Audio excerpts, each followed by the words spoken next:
You've got courage to lead. Courage to lead. Be brave and be bold. Whoa. Let it roar. Welcome to the Courage to Leap and Lead podcast, where each of our guests share the stories of courage that helped them become powerful leaders. Before we start today's show, please remember to visit courage-consulting.com, where you can find all the episodes and other excellent resources, all at courage-consulting.com. Now here's your host, leadership courage coach, 𝗬𝗏 Bowman. Hello, ladies and gentlemen. I just have to fix my eyeglasses today. How are you? It's Tuesday and it's Courage to Leap and Lead. How do you like my new earrings? How am I showing? Okay. I was just in New Mexico on my way to Phoenix to see the Rolling Stones. You know, I had to see this classic group, but I'll tell you a secret. Pink's got it all over Mick Jagger. It's a girl thing. Anyway, I have another special guest today. Her name is Anna, and excuse me, allergies from planting and things. Anna is a member of the same group that I am, full disclosure, MG100. And you know, that's Marshall Goldsmith's Fabulous 100, which we are now 360 or so. But very, very special people, incredibly brilliant and talented. And Anna is one of them.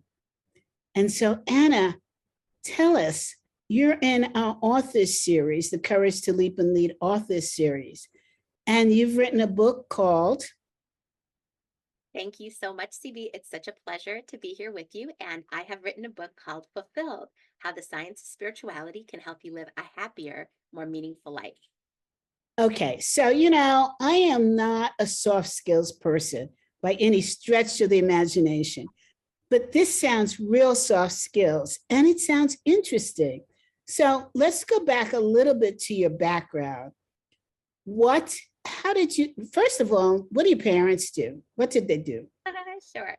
So I was born in Russia, and in Russia, so many people are very academic, scientific, and certainly in my family. So I come from a family of mathematicians. My mother she's retired now, a computer programmer, and my father, a biomedical engineer, and he still teaches physics.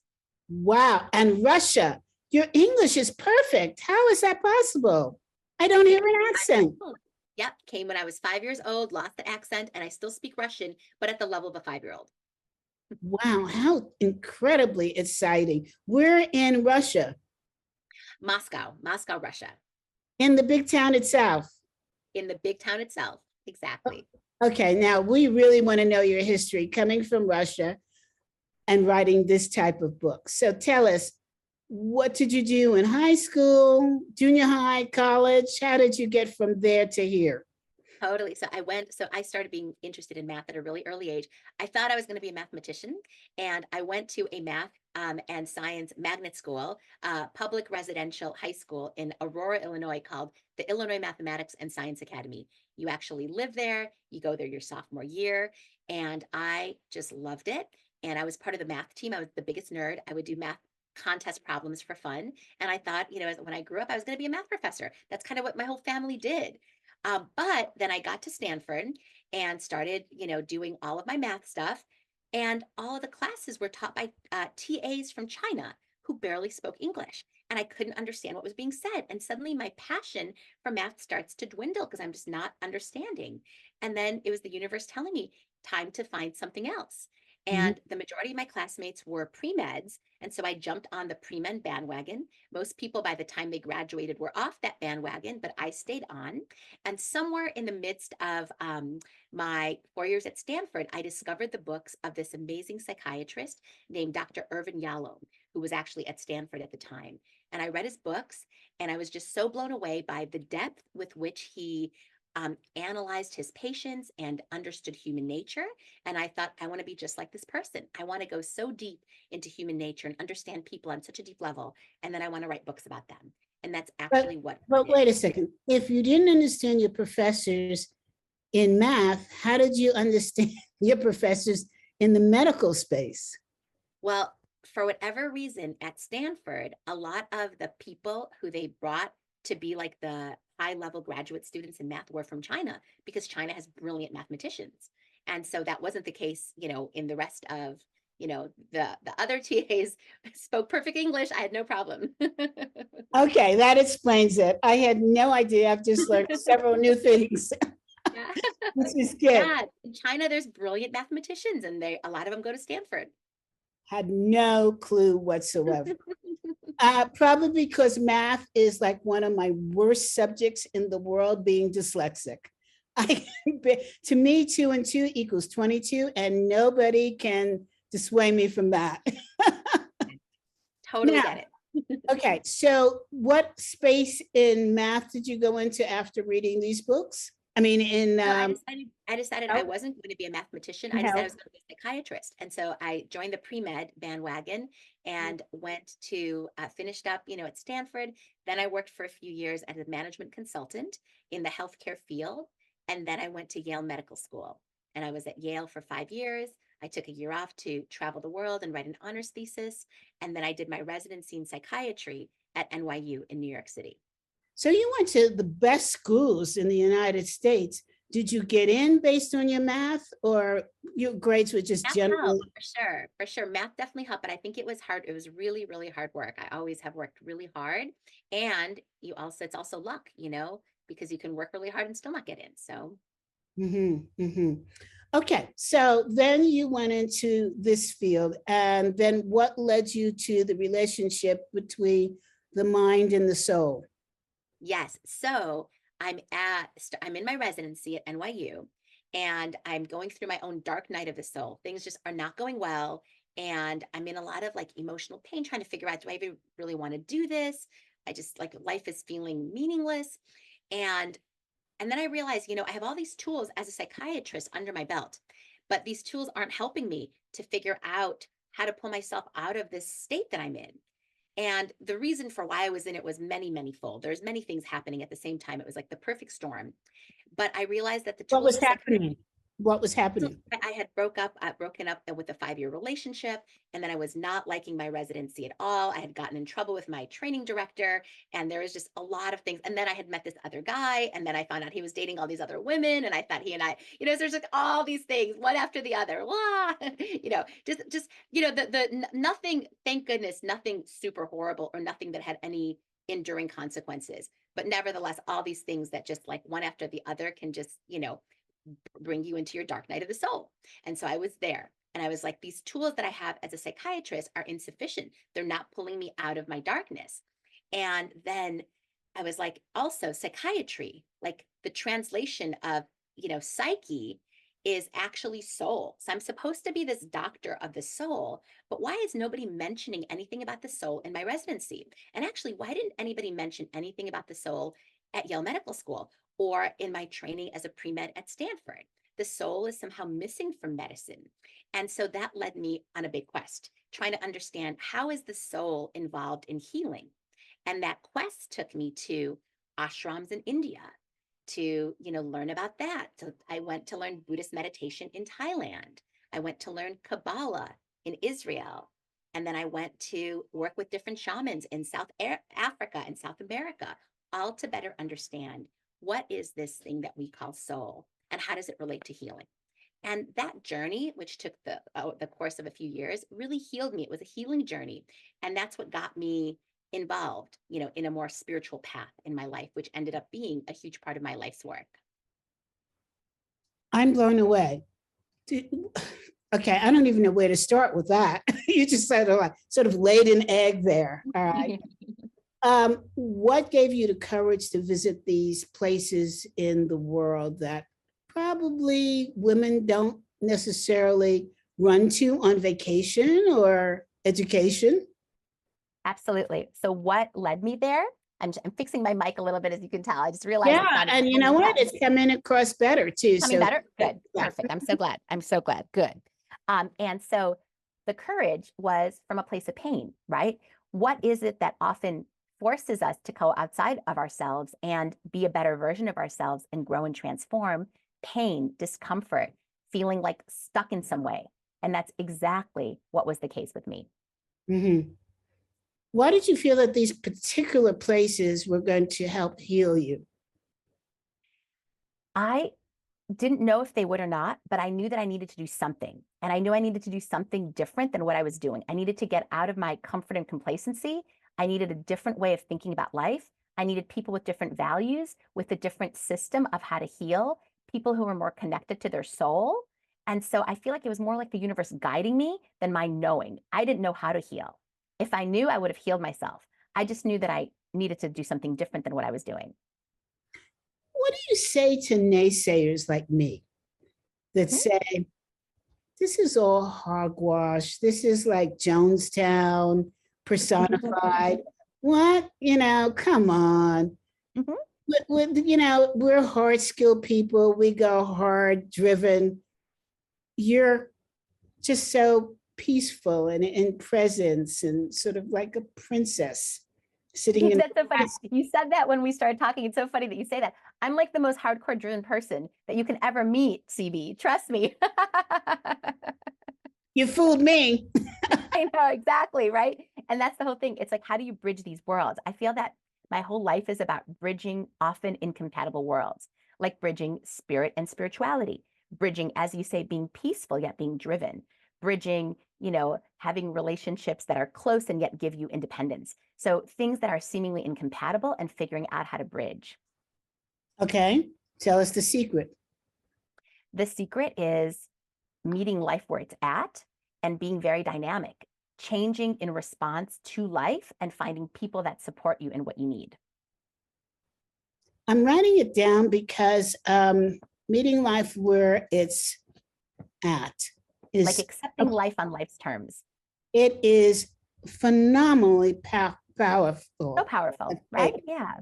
And I was just did a second interview with Dave Saunderson, who I don't know if you know the name, but he was the man who saved 155 lives on the Miracle on the Hudson.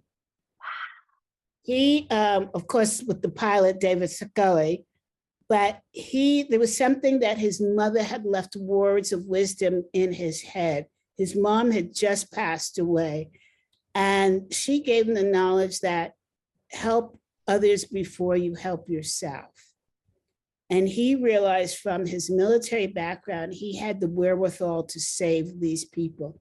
So he was sitting in the front of the plane where he could easily escape. He got up and he went to the back of the plane and pushed everyone to safety.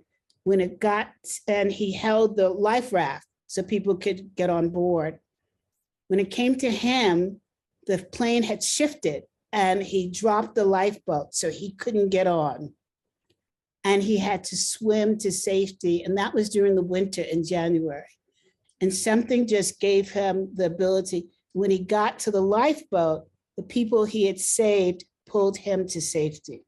Wow. That's amazing. It's an incredible amazing journey. And so amazing story. I love that. Yeah, when you say life meets you where you're at, it just summarizes the whole thing. And so my question for you is, if we go with the statement, life meets you where you're at, how do you know where you're at so that life can meet you? That's such a great question, CB. I love that. I love that. And sometimes you don't. You just have to meet life. And it's only in retrospect that you're like, oh, I guess that's where I was. Another version of that is this idea. It's like a spiritual principle that I call the mirror principle. And that principle is, we don't draw into our lives what we want. We draw into our lives who we are, right? So the people that come into our lives aren't a reflection of, I want to meet this kind of person and have this kind of business partner and this kind of romantic partner. No, we draw into our lives who we are. So if you keep drawing in the same person over and over that you don't want to be drawing in, don't look outside of yourself. Look within. Why is that happening? And if you're drawing in beautiful people that you're happy with, look within. That's happening because it's a mirror of where you're at. So life will meet you where you're at by bringing into your life what you are. I think I remember my mom saying to me about men that I was dating. And I never dated anybody with the exception of once that was bad for me. But it was all about who you draw, who you select. If you keep selecting the same types, that's what you'll get, is the same types. And so figure out what is the type that you don't like and make sure that you don't select that same type again. Correct, exactly. Because everyone ultimately draws in the same people. It's what you're willing to tolerate. So at one point you just say, I'm no longer willing to tolerate this. Thank you very much, universe. I've learned my lesson. Bye-bye. So are you saying that what you want is really what you get? And then how do you change what you think you want to get what you really want? What you get isn't always what you want. And a lot of people keep drawing in the wrong person over and over and over. You know, that happens a lot. Or they keep drawing in the same situation over and over and over, right? And they have to, if that's happening, you have to look within. What are you doing? What about you is drawing in that situation? What is drawing in that lesson over and over and over? And what can you do differently? What can you change about yourself? Like I gave you the example that I was feeling really down and depressed at one point in my residency. And I just knew I needed to do something different because whatever I was doing, it just wasn't working for me. I was drawing in like situations that were just making me sad and upset and not wanting to be a psychiatrist and all these things. And then I went on my spiritual path, did something totally different. And then life started bringing into me situations that were really positive. And because I changed my energy, I changed my frequency. I, basically just stopped whatever it was that was not working, it stopped. It took a while. It was like a year-long process, but eventually it stopped. But clearly you had the ability to be in tune with yourself, to say, I'm unhappy. Okay, so a lot of people can get to that, I'm unhappy. And then they can't move past it like you did to say, and so what do I need to do differently? What makes you special that you were able to say, I'm unhappy and there is a next, and here's what I'm going to do about it, and I'm doing it? Absolutely. Well, I'm a super action-oriented person. That's just the way I am. And everyone's different. There's a lot very action-oriented people, and they will do things all the time. Being super action-oriented, by the way, isn't always the best thing. Sometimes you need to just be, and as opposed to do, you need to just be. You need to be with your emotions, be with your feelings, be with where you're at in life, and then from that space, create. I actually talk often about the two ways that we can manifest and create in this world, through being and through doing. Being is actually the more feminine way of manifesting. Doing is the more masculine way of manifesting. And so the best thing is if we can manifest through both. But for what I was describing to you, for me, that was a lot more doing and a lot less being. How do you be? You be by just being. Sounds like slang. Exactly. How do you be? You let yourself do less and therefore just be. So being in flow with life, you see what life presents when you slow down, when you feel, when you just sit there, when you give yourself the time for self-care, for just being with yourself, with your thoughts, with your emotion, with your body, and you see what comes up. That's how you be. Okay, I'm not getting it because let me give you an example. I get ticked off with my husband and I go out and garden. All I think about is how angry I am with him and why did I marry this man? So I don't know if that's a being. I don't know if I'm the being part right. Okay, so the being part of that is you let yourself feel your feelings and you let the thoughts come up. And your feelings are frustration, impatience, anger, sadness, curiosity. Why did I marry this man, right? And you let yourself feel, right? You just that sums it up actually pretty well. Yeah. Except you left off the strangle part. Yeah. Okay. Murderous rage. There's a little murderous rage in there. Throw that in there. Perfect. Okay, great. We got it all. So you have all that together and that's your being. You sit with the emotions and you don't try to do anything. So when you be, you don't try to fix it. You don't try to confront him. You don't try to fix the problem. You don't try to make it better. You just let yourself be with what is. And a really remarkable thing happens when you let yourself be with what is. And when I say that, what I mean is you let yourself be with what is without judging, without trying to push it away, without trying to process it or put too much language to it even. You let yourself really just feel it. And something magical happens when you are able to be. And that is that you're able to let go. Through the process of being and letting yourself be with something, it kind of runs its course. And eventually you're able to let go. Oh, hell no. Maybe it's because I'm a Scorpion. So, and if that's hard to do, then you can take your being, and alongside your being, you can figure out, okay, now I'm here with my feelings. Now what do I do? And then you come up with your doing plan. And that's okay too. And that could be, let me talk to him and let me set some better boundaries so that I don't get so annoyed with him. And next time I get annoyed, maybe I will go and see a friend. Or maybe I need to go on a vacation with my girlfriends. Or maybe we need to do some couples therapy. Or maybe I just need to think about all the things I really love about him and how amazing he is. I like that advice.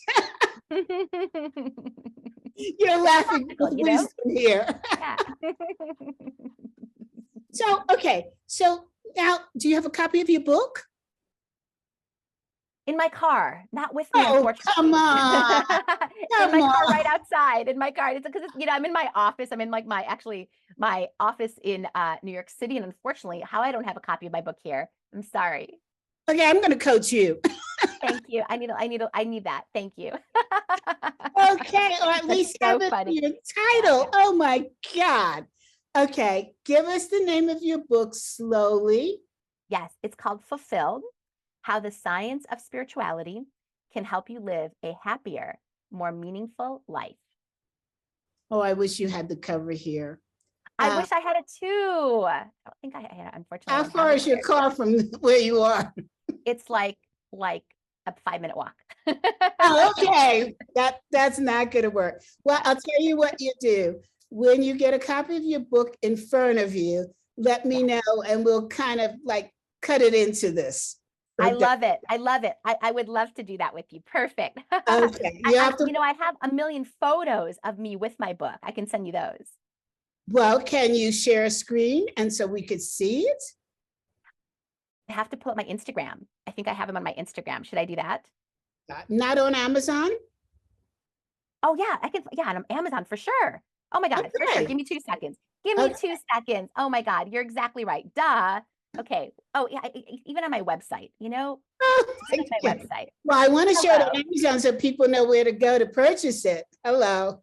Exactly. Hello. Yeah. And so you can purchase it on my website, on Amazon. Okay, here. This is from my website, and this is what the cover is. So I need, do you want to give me rights so that I can share my screen? It's I have it. Okay, yeah. perfect. Perfect. Share screen. Let's see.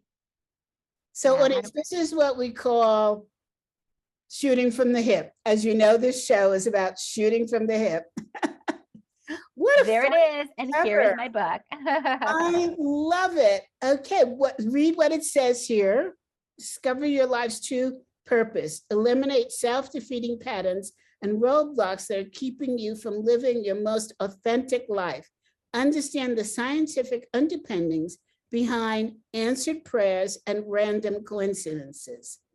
Filled with exercises, guided meditation, fascinating scientific research, and inspiring success stories. Fulfilled integrates the best of Western medicine with universal spiritual principles to help you find more meaning, more joy, more fulfillment in your life. And Deepak wrote a wonderful statement about it. When was your book released? It was released in 2017, and I'm working right now on the next one. Oh, do tell. So this book, should I keep it up, or do you want me to do? Let's take it off now so we can see you. Okay, cool. Okay, good. Okay. So this book was on the science of spirituality, and my current book that I'm working on is on the science of miracles, with a miracle being defined as something highly beneficial yet statistically improbable. And that's kind of a scientific definition as opposed to a spiritual definition of a miracle. And by that definition of a miracle, something highly beneficial yet statistically improbable, miracles happen all the time. Not all the time, but they do happen because many statistically improbable events happen. And so the question is, what can we do to bring more miracles into our life? Well, then I have to introduce you to Dave Sanderson from the Miracle on the Hudson. I love it. It would be my pleasure to meet Dave. Oh, yeah. I mean, and I actually, as I mentioned, I just interviewed him, and this is his new book. Oops.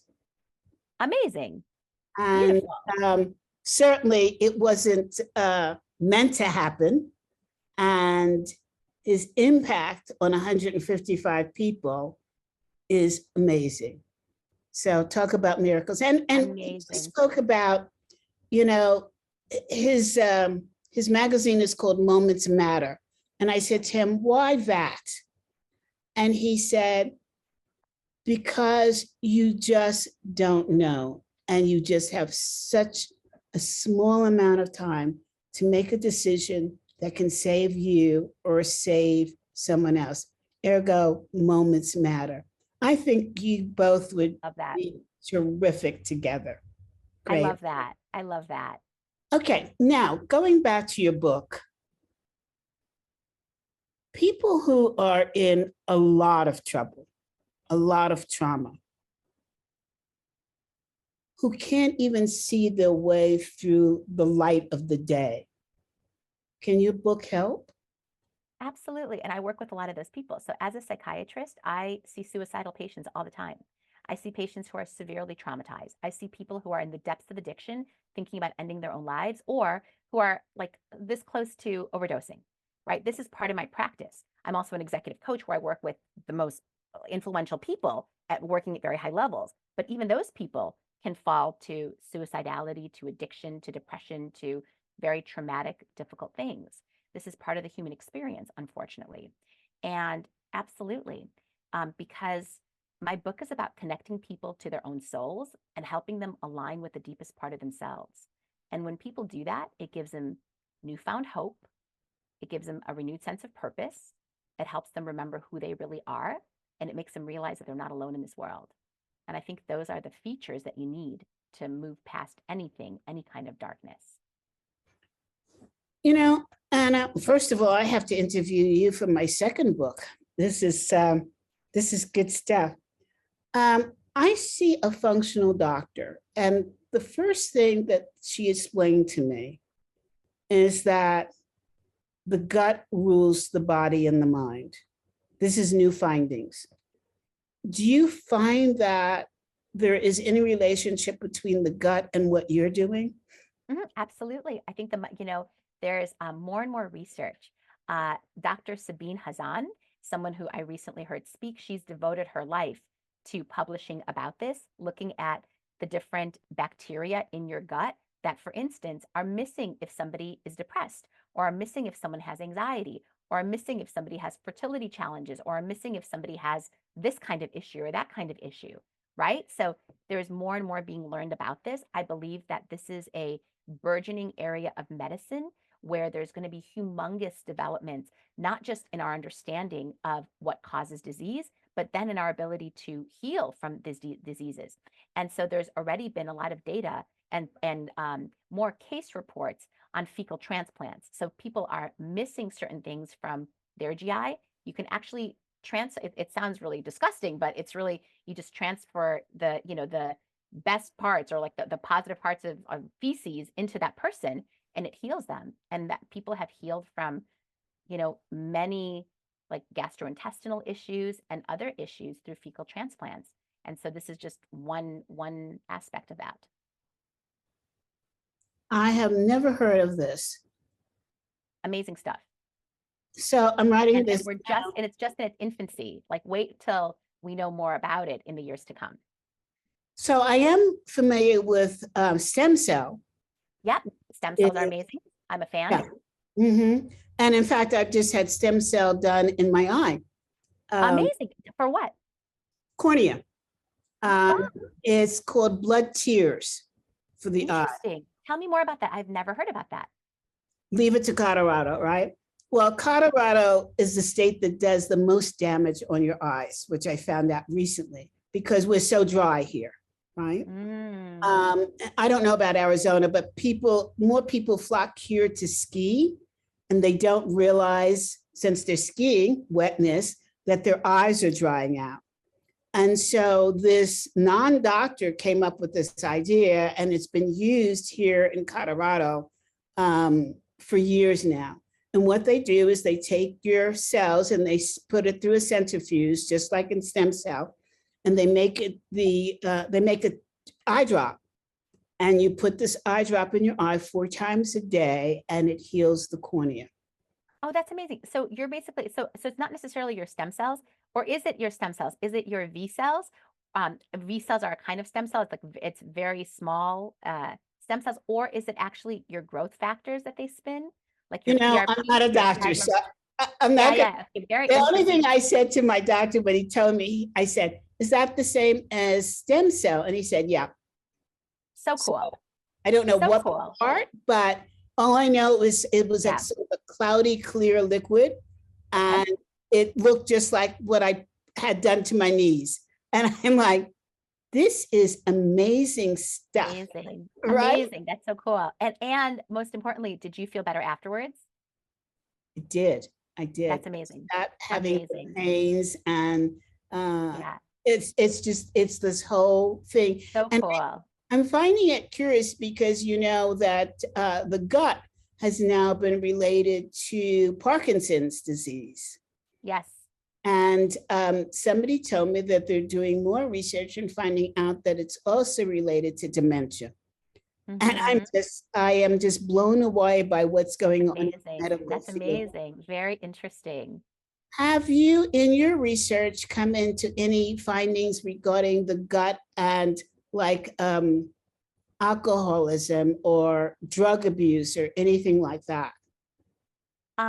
I think that all those things are connected. I mean, especially because there's certain, microbiome things that are missing if someone has depression and anxiety, and there's such a strong correlation with depression, anxiety, alcoholism, drug addiction, etc.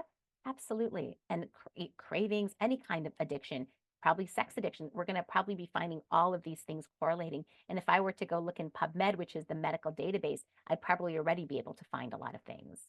Fantastic. Yeah, Fantastic. it's very interesting. Well, look, it's been fabulous talking to you. I'm super excited about your book. And give us the name again. Fulfilled: How the Science of Spirituality Can Help You Live a Happier, More Meaningful Life. And CB, it is such a pleasure. I'm so happy to be here with you. You are such a beautiful spirit. And I have to say, I just look at your face and you exude joy. I just love just looking at you. You just exude joy, and which is why I've so enjoyed being on this with you. And I look forward to doing it again. Do you know that you are the 3rd person this week that has told you that? Exactly. So whatever you're doing, keep doing it, because it's coming through loud and clear to all of us. Well, that's wonderful to know. I love seeing people happy, and you truly represent it. I think I'm going to move from my staunch belief that this is 𝗖𝗍𝗶𝗹, and I'm going to go in depth on the spiritual part and see what happens. I love it. Please do. And let's see what happens. Try it out. And I look forward to hearing about the results. Great. Thank you so much. Listeners, please grab a hold of her book and be sure to read it and reach out to her and let her know, how did it work? You're on LinkedIn, right? Absolutely. Please.